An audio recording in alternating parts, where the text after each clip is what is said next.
ভাই চরিত্র খারাপ হলে ভালো কথা খারাপ মাইন্ডে চলে যায় এবং কি খারাপ লাগে। ভাবি একটু সরিষার তেল দিবেন, আমার বয়ফ্রেন্ড আসছে। সরিষার তেল তো নাই, বাসায় বেজলিন আছে, বেজলিন নিয়ে যাও। ভাবি আমি তো মুড়ি মাখাবো, আমার বয়ফ্রেন্ড মুড়ি খেতে চাইছে। ও ভাই ছোট মেয়েটি ভাই চাচ্ছে নাকি তার কাকাকে অফার দিচ্ছে, এই ভিডিওটি না দেখলে বুঝবেন না। আমি যেভাবে পড়াচ্ছি ওইভাবে বলো। মা আমার একটা কথা আছে। কি কথা? আমার একটা ভাই লাগবে। পাপা তো এখন বাইরে আছে, পাপা এক সপ্তাহ পর বাড়ি আসবে, তুমি পাপাকে বলবে, পাপা তোমাকে এনে দেবে। পাপা কেন, কাকা আছে, কাকাকে বলো। ভাই এরকম লোকের জন্য তো আজকে ডিভোর্স বাড়ছে এবং কি মানুষের ব্রেকআপ হচ্ছে। দাঁড়াও, কি হলো? হেলমেট নিয়ে এসছো? হ্যাঁ। তাহলে আগে পরে নাও। বেবি পরে নিয়েছি।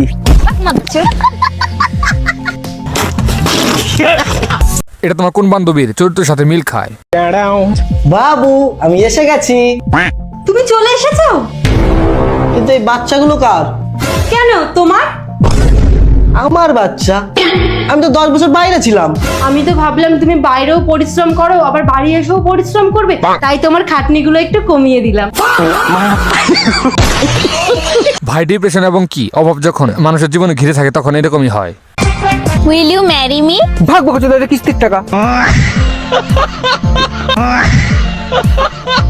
এই ভাইটি মনে হয় প্রফেশনাল মুরগি চোর, তাই তো এরকম করলো।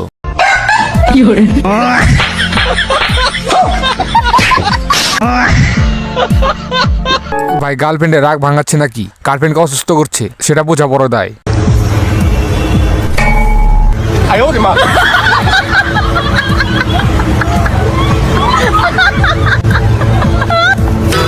In nomine Patris et Filii et Spiritus Sancti.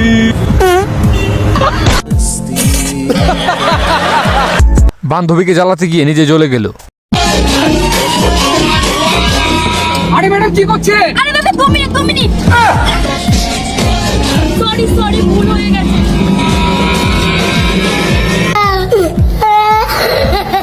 ভাই এরকম স্ক্যাম আপনার কোন বান্ধবীর সাথে করতে চান সেটা একটু কমেন্টে জানান।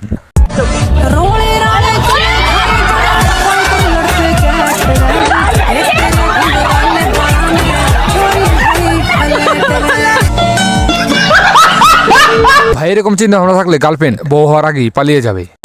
জান তুমি এমন একটা কিছু করো যাতে আমি সারা জীবন তোমার হয়ে থাকি। কি কর্ম ছেড়ে গো?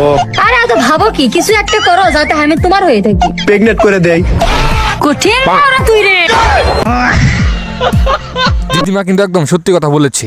ওর মতন ছেলেদের না কোনো ফিলিংস থাকে না। কে বলেছে ফিলিংস থাকে না? ওর বাড়িতে সকালে যেয়ে দেখবি ওর ফিলিংস ওটার আগে দাঁড়িয়ে থাকে। ভাই এখন মেয়েরা ছেলেদের থেকে 2 লাইন বেশি বোঝে এবং বেশি লুচ্চমি করে। এই শোন না, আজকে না তোকে আমি রাত্রিবেলা ভিডিও কল করবো, ঠিক আছে? হ্যাঁ ঠিক আছে, তাহলে আমি সেভ করে আসবো। সেভ করে আসবি তো, দাঁড়িয়ে আছে নাকি তুই সেভ করবি? তাহলে লেবড়া তুই কি ভিডিও কল করবি আমার দেখার জন্য?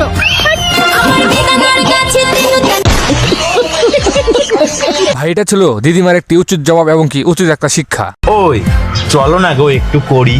চুপ করো তো, সারাক্ষণ শুধু করি করি করি। নিজেকে যদি সামলাতে নাই পারো নিজের ওটা কেটে ফেলে দাও। আর তুই যদি না দিতে পারিস তোর ওটা সেলাই করে ফেল।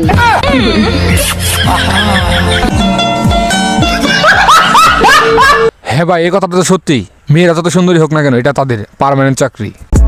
যে মেয়ে যতই সুন্দরী হোক যতই শিক্ষিত হোক এই চাকরি সে পাবেই বিনা ফর্ম ফিলআপে।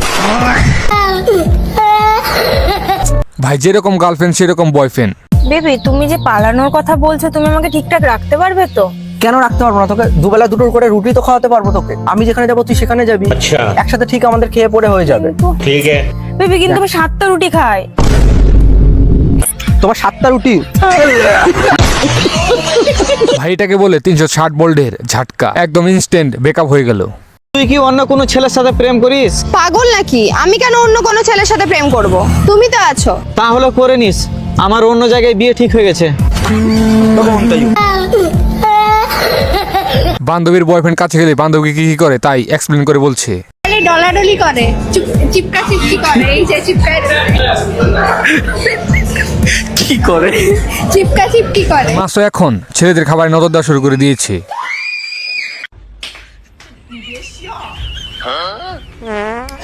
哎呦我的妈！